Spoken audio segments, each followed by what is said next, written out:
Today's story is The Frog Prince from the Brothers Grimm fairy tales. One fine evening, a young princess put on her bonnet and clogs and went out to take a walk by herself in a wood. And when she came to a cool spring of water, the rose in the midst of it, she sat herself down to rest a while. Now she had a golden ball in her hand, which was her favourite plaything, and she was always tossing it up into the air and catching it again as it fell.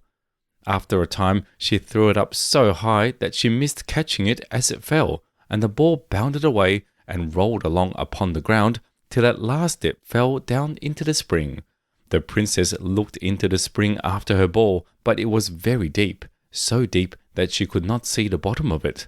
Then she began to bewail her loss, and said, "Alas, if I could only get my ball again, I would give all my fine clothes and jewels and everything that I have in the world." Whilst she was speaking, a frog put its head out of the water and said, "Princess, why do you weep so bitterly?" "Alas," said she, "what can you do for me, you nasty frog? My golden ball has fallen into the spring."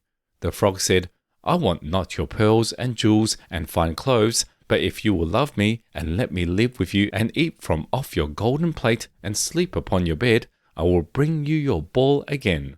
"What nonsense," thought the princess. "This silly frog is talking. He can never even get out of the spring to visit me, though he may be able to get my ball for me, and therefore I will tell him he shall have what he asks." So she said to the frog, "Well, if you will bring me my ball, I will do all you ask." Then the frog put his head down and dived deep under the water, and after a little while he came up again with the ball in his mouth and threw it on the edge of the spring. As soon as the young princess saw her ball, she ran to pick it up, and she was so overjoyed to have it in her hand again that she never thought of the frog, but ran home with it as fast as she could. The frog called after her, "Stay, princess, and take me with you, as you said."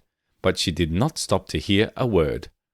The next day, just as the princess had sat down to dinner, she heard a strange noise, tap, tap, plash, plash, as if something was coming up the marble staircase, and soon afterwards there was a gentle knock at the door, and a little voice cried out and said, "Open the door, my princess dear, open the door to thy true love here, and mind the words that thou and I said, by the fountain cool in the greenwood shade." Then the princess ran to the door and opened it, and there she saw the frog, whom she had quite forgotten. At this sight she was sadly frightened, and shutting the door as fast as she could, came back to her seat. The king, her father, seeing that something had frightened her, asked her what was the matter. "There is a nasty frog," said she, "at the door that lifted my ball for me out of the spring this morning. I told him that he should live with me here, thinking that he could never get out of the spring. But there he is at the door, and he wants to come in." While she was speaking, the frog knocked again at the door and said, "Open the door, my princess dear, open the door to thy true love here, and mind the words that thou and I said, by the fountain cool in the greenwood shade." Then the king said to the young princess, "As you have given your word, you must keep it, so go and let him in." She did so, and the frog hopped into the room, and then straight on, tap, tap, plash, plash, from the bottom of the room to the top, till he came up close to the table where the princess sat. "Pray lift me upon the chair," said he to the princess, "and let me sit next to you." As soon as she had done this, the frog said, "Put your plate nearer to me, that I may eat out of it." This she did, and when he had eaten as much as he could, he said, "Now I am tired, carry me upstairs and put me into your bed." And the princess, though very unwilling, took him up in her hand and put him upon the pillow of her own bed, where he slept all night long. As soon as it was light, he jumped up, hopped downstairs, and went out to the house. "Now then," thought the princess, "at last he is gone, and I shall be troubled with him no more."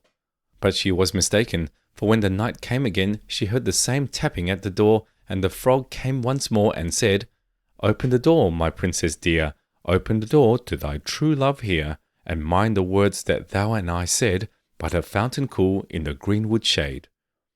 And when the princess opened the door, the frog came in and slept upon her pillow as before, till the morning broke. And the third night he did the same. But when the princess awoke on the following morning, she was astonished to see, instead of the frog, a handsome prince gazing on her with the most beautiful eyes she had ever seen, and standing at the head of her bed. He told her that he had been enchanted by a spiteful fairy who had changed him into a frog, and that he had been fated so to abide till some princess should take him out of the spring and let him eat from her plate and sleep upon her bed for 3 nights. You, said the prince, have broken this cruel charm, and now I have nothing to wish for but that you should go with me into my father's kingdom, where I will marry you and love you as long as I live.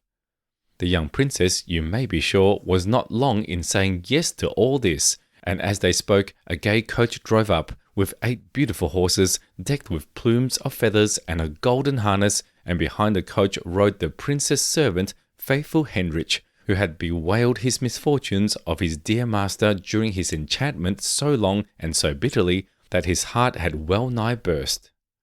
They then took leave of the king and got into the coach with 8 horses, and all set out, full of joy and merriment, for the prince's kingdom, which they reached safely, and there they lived happily a great many years. We hope you enjoyed the story. Subscribe for more. See you next time.